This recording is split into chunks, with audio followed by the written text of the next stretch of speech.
this whole issue about preparing for a flight and doing these leaks and establishing them in what we call unconscious procedural memory, so that they will kick in when you're on the flight. That area of the brain is not accessible to you. You can't look in there and see, the connections are there, they're ready to go.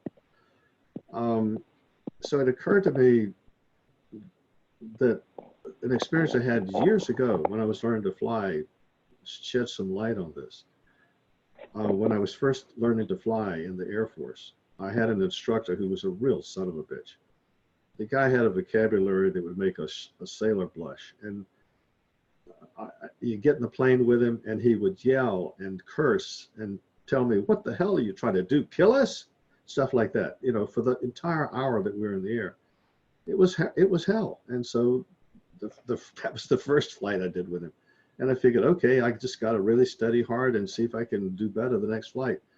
And I really hit the books hard, and I thought I learned all the procedures and everything I needed to know. And if anything, the second flight was even worse. And this went on and on, one flight after another. And after about 8 flights, I realized that some of the people in my class had gotten up to the 8th flight situation with their instructors, and some of them were soloing and some of them were getting washed out of the program. And I thought, man, I could see the handwriting on the wall. Every move I make is wrong. He's just screaming at me all the time. And it's just a matter of time till I get washed out. So we went up to fly, came into land, and he wouldn't even let me taxi the thing. And he taxied over to the ramp and shut off the engine, got out, and he came. This was a 2-seater where I flew in the front and he flew in the back. So he stepped out on the wing and walked up to where I was sitting, and he said, son, he says, go up and do some stalls, do some aileron rolls, do some barrel rolls, don't do any loops. Then fly around for about 20 minutes, do something you want to do, and then come in, make one full stop landing. No touch and goes, just one full stop landing. And he walked off the wing. And I was still sitting there waiting for him to tell me, sorry, son, you're washed up, you're just not cut out to be a pilot. Because I was sure after all these terrible, traumatic flights with him that that's what was going to happen. And I sat there still expecting him to tell me, though he walks off, I still expecting him to tell me that you were washed up. But then I saw the son of a bitch do something I had never seen him do. I saw him smile at one of the other instructors.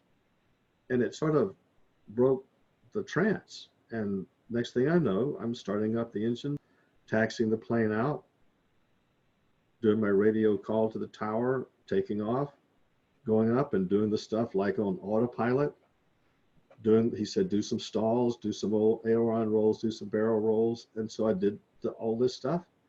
And then he said, then fly around for about 20 minutes, do something you want to do. And then it suddenly hit me, oh my God, I'm on this plane all by myself.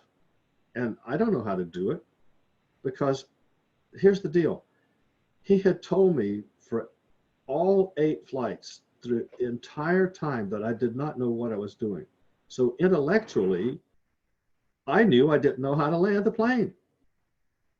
But the other thing that had happened was I had landed the plane probably 100 times under his tutelage. Unconsciously, I had learned how to land the plane. Consciously, I knew I didn't know how. So it was like panic. But then I realized, well, I got no choice here. There's nobody in the plane that knows better than me, so I got to give it a try. So I came in, it worked out absolutely fine. What I had done with him in the plane with me, yelling at me, my unconscious procedural memory had learned how to do it and did it. But consciously, I knew I couldn't do it. So if I think that kind of explains the situation that you're in with this program, because as you practice the strengthening exercise, your unconscious procedural memory learns how to take care of you on the plane. And meanwhile, your conscious mind says, this isn't going to work. I can't trust this.